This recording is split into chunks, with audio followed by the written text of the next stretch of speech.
நீங்கள் காயத்தோடு இருந்தாலும் பிறரை காயம் கட்டுகிற வார்த்தைகளை பேச போறீங்க. நீங்களே சோர்ந்து போய் இருந்தாலும் சோர்ந்து போய் இருக்கிறவங்களுக்கு ஆறுதலான வார்த்தை உங்க வாயிலிருந்து கர்த்தர் புறப்பட பண்ணுவார். உங்களுக்கும் ஆறுதல் உண்டு. அன்பானவர்களே, இயேசுவின் இன்ப நாமத்திலே மனதார வாழ்த்துகிறேன். ஏசப்பா உங்களோடு இருந்து நடத்துவாராக.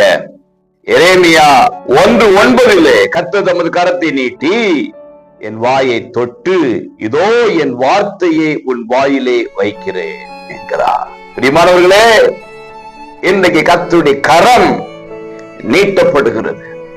உங்கள் வாயை கர்த்தர் தொடுகிறார், அப்படி வார்த்தையை வாயிலே வைக்கிறார். நம்புகிறவர்கள் ஆமென் என்று சொல்லுங்க. இனிமே அவிசுவாசமான வார்த்தைகளை பேசாதீங்க. யாரோ மந்திரம் பண்ணிட்டாங்க, யாரோ சூனியம் பண்ணிட்டாங்க, எனக்கு எதிராக பேசிக்கிட்டே இருக்கிறாங்க. பண்ணட்டும், பேசட்டும், கிரியை செய்யட்டும். இன்றைக்கு நீங்க சொல்லுங்க, என் வாயிலே கர்த்தர் அவருடைய வார்த்தையை வைக்கிறார். ஆமென்.